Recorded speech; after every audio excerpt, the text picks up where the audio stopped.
eventually you got to change. And I think he started to change, but I think it was also far too late at that point. Yep. And you know what? I don't think players got his humor, his dry humor, No. and it just didn't play well. No, absolutely not. So how do they beat him this time? Well, the key to me, there are going to be several keys. First of all, Julian Edelman, I think, is a fantastic short yardage receiver. And so, if he's in the slot, it's probably going to have to be Mackenzie Alexander. I'm going to find this one super intriguing, though. How do you cover Gronk? Do you try to do it with Anthony Barr? I think maybe the best option is Jaron Kearse, because you have a tall guy who can run a bit. Now, he could get out-muscled a bit by Gronk, but, certainly you're going to have some sort of help, no matter who covers him. But, do they play Kearse a lot? Do they play Kearse and Alexander at the same time, which they usually don't? Usually it's, if they've got two tight ends in or near the goal line in the red zone, then it's more Jaron. Otherwise, if you have a typical slot receiver out there, it's Alexander. So there are all kinds of interesting matchups in this game that I'm going to find very intriguing. I think the Vikings are going to have to possess the ball a lot. Belichick really went over the top praising the Vikings' explosiveness when we were talking to him on a conference call.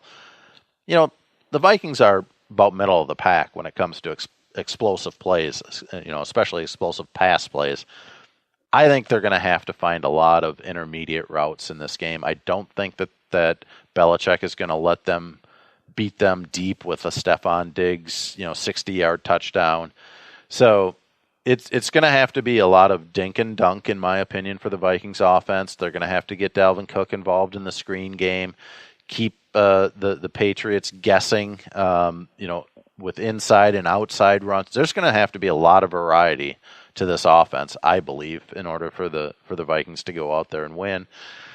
And, in the end, it's going to be a very tough task. The one thing I will say that in talking to some of the Vikings players, I have never heard them talk about a team like they talk about the Patriots as far as not beating themselves. Like, the Patriots will not commit penalties. We cannot commit penalties.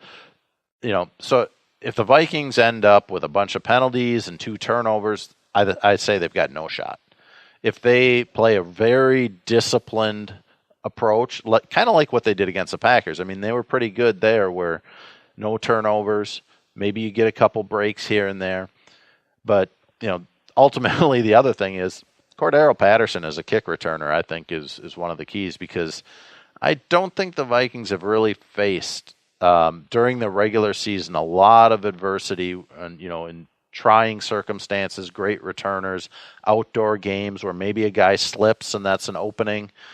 So Patterson could be a wild card in this game. And, as we brought up earlier, Zimmer saying that, we probably didn't use him well enough when he was here, and the Patriots are using him offensively well, but he's averaging just over 30 yards a kick return, and that's really good in the NFL. So he hasn't lost anything there.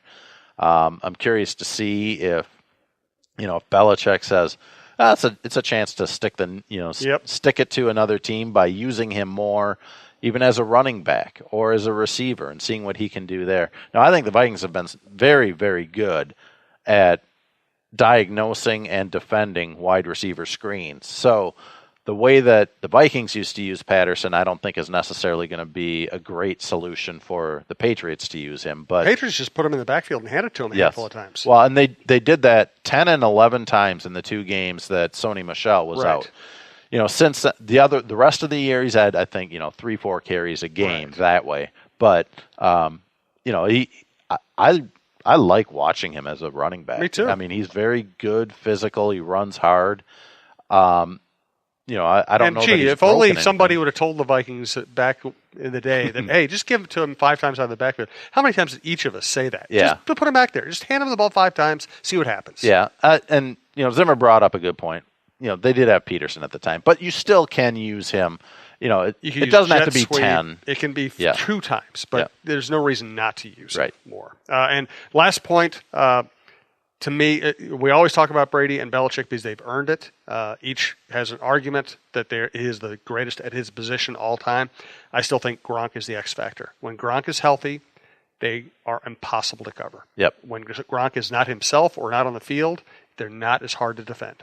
There's no doubt about it. They are a much better team when they have him. And Brady, I think, just feels more comfortable having him because he knows there's my outlet. If I don't have what I want downfield with Josh Gordon, perhaps, then here, I've got Gronk right in a seam route. And, Gronk makes a lot of the type of catches sort of like what Adam Thielen did with that impressive catch where there's somebody right near him, but he just kind of outmuscles the guy for the ball. So I agree. The Vikings haven't really faced this sort of tight end yet. Well, I would argue there isn't this sort of tight end in the NFL besides Gronk.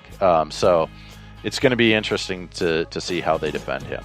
Thanks to all our sponsors. Thanks to all of our listeners. We'll talk to you next week after the Patriots game and leading into another fascinating game at Seattle. We appreciate all the support. We'll talk to you soon.